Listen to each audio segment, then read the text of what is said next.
And now I'd like to introduce Frank Herbert.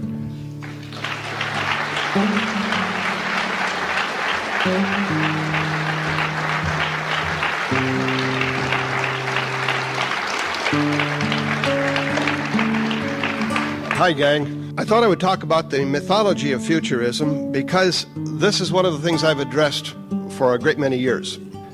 So I started looking at prediction, and I've been following it very carefully ever since. The whole idea of the future struck me as rather interesting because if it's the future, it's already there, and we're just approaching it.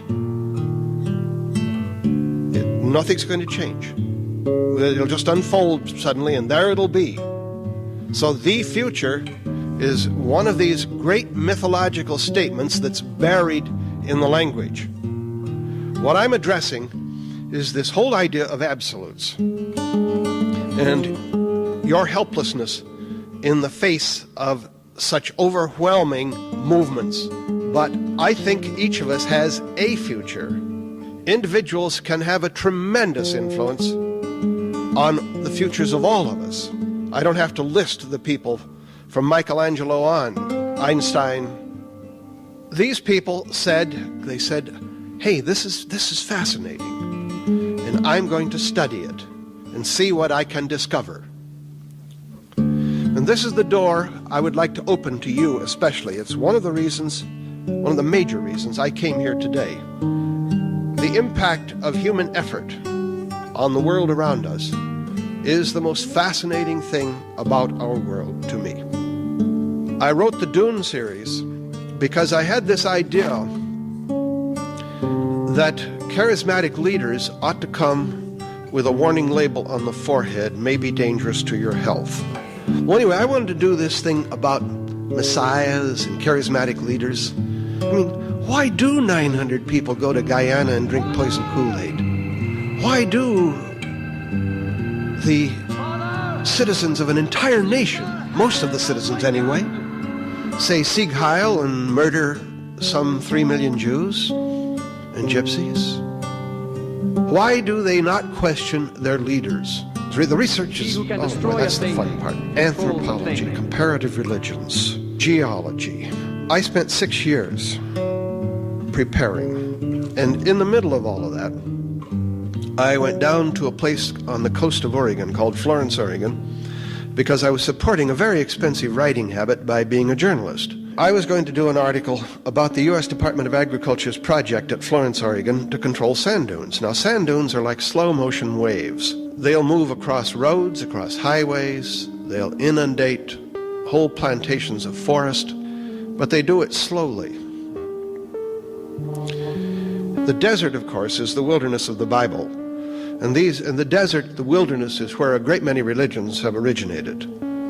Mythology is a great beckoner. It says, come on, come on. It's great in here. Come on. Examine your mythologies.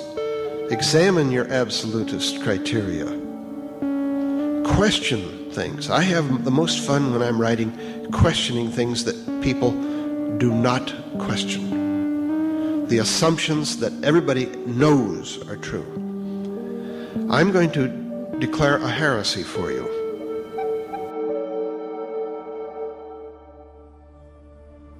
Can I ask you why you consider Dune a disappointment? Dune, I didn't have Final Cut on. And it's the only film I've made that I didn't have. I started selling out even in the script phase, so it was a slow dying the death and a terrible, terrible experience. No, it doesn't exist. There is no other version. There's more stuff, but even that is putrefied.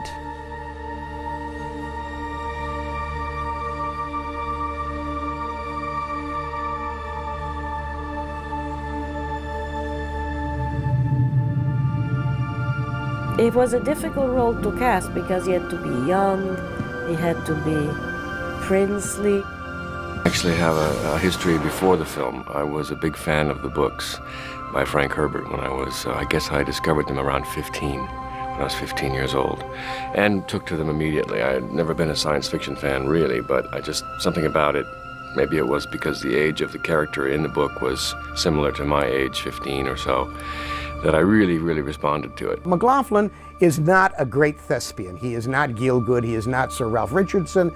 He's a perfectly competent actor, but Francisca Annis and Max von Sydow and everybody else in the cast, the characters are so individual. Even Sting. Sting really, I will kill you. All of them were just the most wonderful kind of repertory company. This is legendary, dude. Come on, man. Yeah, I still have these. You do. And occasionally Judy asks me to wear them for, you know, she wants to spice it up a little bit. She does.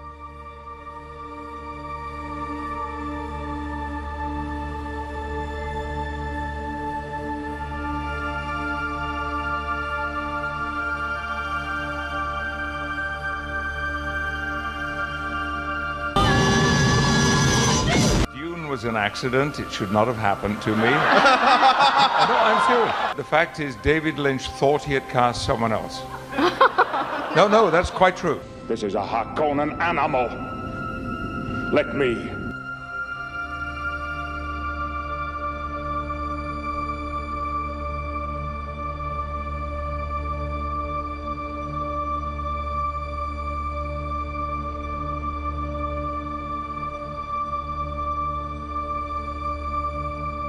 Basically, though, it became a David Lynch movie. It's kind of dark and mysterious and kind of weird.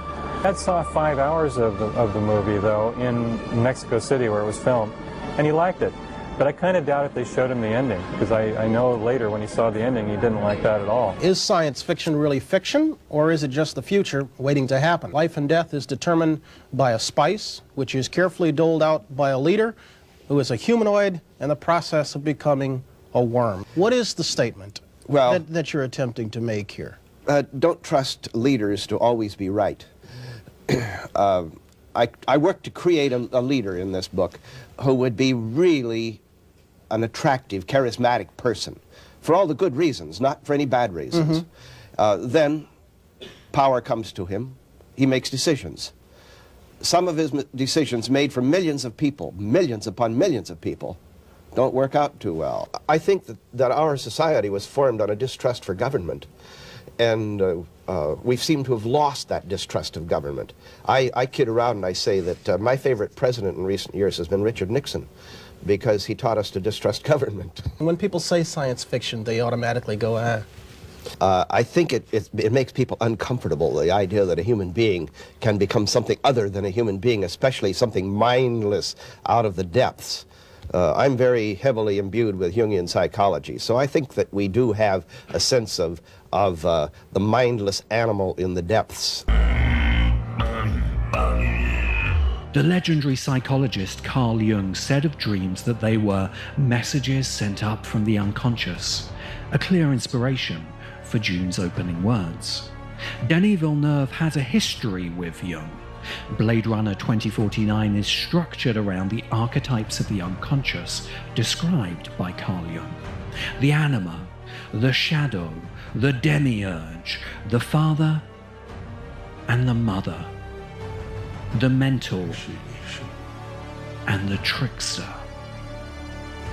All of Jung's major archetypes are also woven into Dune, because Carl Jung's psychological insights chart exactly the journey of becoming that Paul Atreides is undergoing. The movie, Hans Zimmer told me once, when at the beginning he asked me a question. He said, "Is it really a good idea to tackle to try to bring to the screen one of your oldest dream, one of the ultimate fantasy? You know, is it a good idea?" Why wouldn't it be a good idea?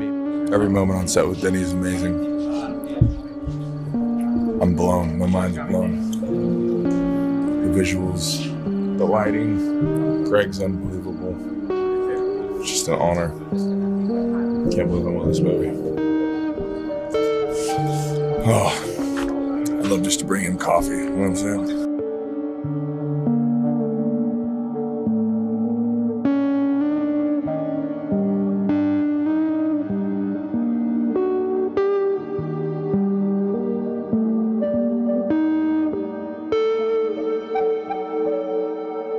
I was kind of into sci-fi. I was reading everything that I could found at the time, and I by total coincidence, I found this in a bookstore.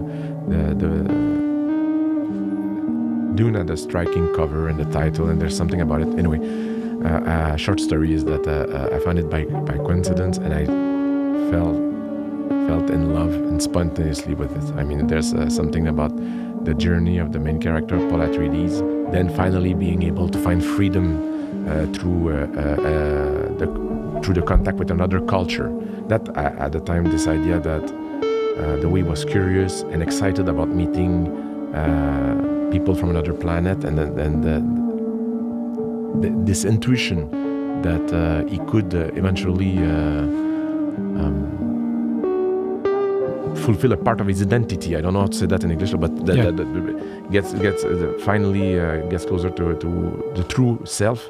Timothy, I'm waiting for him to get like a little bit older, buttering him up. Text him right now. And then like a pig for slaughter. There isn't a shot where he doesn't look picture perfect. Timothy Chalamet.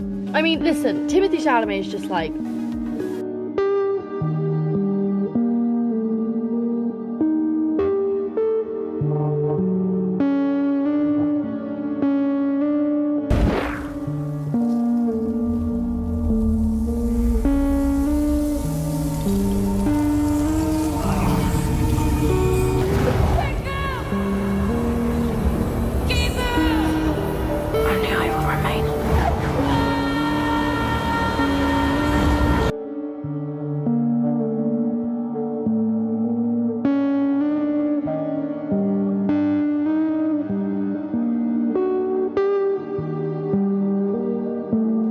master of your fate, you could be the captain of your soul, but you have to realize that life is coming from you and not at you, and that takes time. Okay. See you right, please. See you right there. Master, you're right. You're right. Stay right there. I don't believe you're the Lisan al-Gaib, but I want you to die with honor.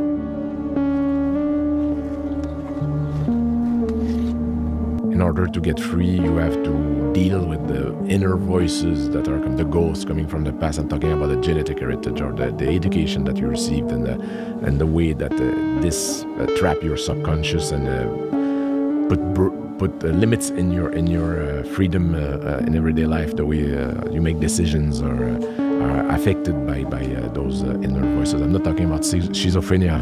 It's an image, but that's it. The inner forces that how can you get rid of those forces and become free? Is it a good idea? Why wouldn't it be a good idea? Because you can just be, it can just be disappointing. I mean, I'm going to declare a heresy for you. All science, if you go back into its roots, saying, why do I believe this? Well, I believe this because of these tests and this proof. Well, why do I believe this? Why did I set up this test? Why did I believe that proof? All science goes back to something that we believe because we believe it.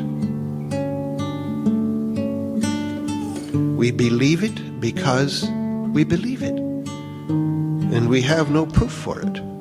It's like a religion.